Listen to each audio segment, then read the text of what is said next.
एक दिन थुंग थुंग अपनी बीवी और छोटे बेटे चिंटू के साथ ससुराल से घर लौट रहा था। सफर लंबा था और धूप बहुत तेज थी। तभी चिंटू प्यास से परेशान होकर बोला, पापा, घर पहुंचने में और कितनी देर लगेगी? मुझे बहुत जोर की प्यास लगी है। थुंग थुंग मुस्कुराकर बोला, बेटा, प्यास तो सबको लगी है। तभी उसकी नजर कुछ दूर एक बड़े तालाब पर पड़ी। देखते ही तीनों तालाब के पास गए और जी भरकर पानी पिया। फिर घर लौट आए, लेकिन घर पहुंचते ही तीनों के पेट में अचानक तेज दर्द शुरू हो गया। दर्द इतना तेज था कि तीनों चिल्ला उठे, लेकिन अगले ही पल उनका पेट गुब्बारे की तरह फूलने लगा। ये देखकर थुंग थुंग घबरा गया, पर किसी को कुछ समझ नहीं आया। थोड़ी ही देर में पूरे गांव को इस बात का पता चल गया। सब लोग थुंग थुंग के घर के बाहर जमा हो गए। थुंग थुंग रोते हुए सबको बताता है, सुबह तक सब कुछ बिल्कुल ठीक था, लेकिन जैसे ही हमने उस तालाब का पानी पिया, तब से हमारे साथ ऐसा हो गया। लेकिन किसी ने उसकी बात पर यकीन नहीं किया।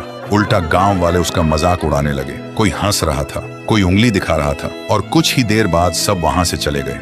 पर अपने दर्द और अपने परिवार की बेइज्जती ने थुंग थुंग को जवाब ढूंढने पर मजबूर कर दिया। फिर शाम के वक्त लोगों से छुपकर वह अकेला दोबारा उसी तालाब के पास आया और जोर से चिल्लाया, आखिर हमने तेरा क्या बिगाड़ा है?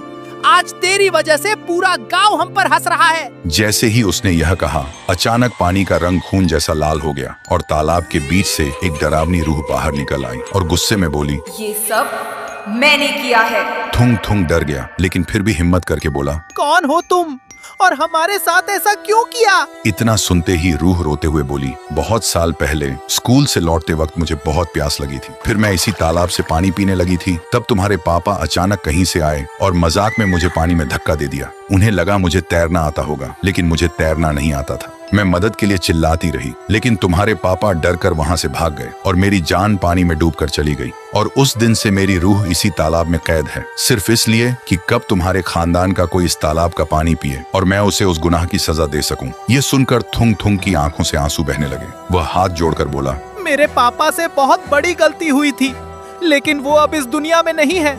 उनके गुनाह की सजा हमें मत दो। मेरा बच्चा तो उस वक्त पैदा भी नहीं हुआ था और आज वो दर्द के मारे तड़प रहा है। यह सुनकर रूह का गुस्सा एक पल में शांत हो गया। फिर वह हवा में हाथ घुमाकर बोली, मासूम बच्चों को कभी किसी और के गुनाह की सजा नहीं मिलनी चाहिए। और अपनी शक्ति से थुंग थुंग को उसके घर वापस पहुंचा दिया। घर पहुंचते ही उसने देखा कि उसकी बीवी और बेटा बिल्कुल ठीक हो चुके थे। ये देखते ही तीनों रोते हुए गले लग गए और थुंग थुंग ने कसम खाई कि वह कभी किसी के साथ ऐसा मजाक नहीं करेगा जिससे किसी की जान खतरे में पड़ जाए।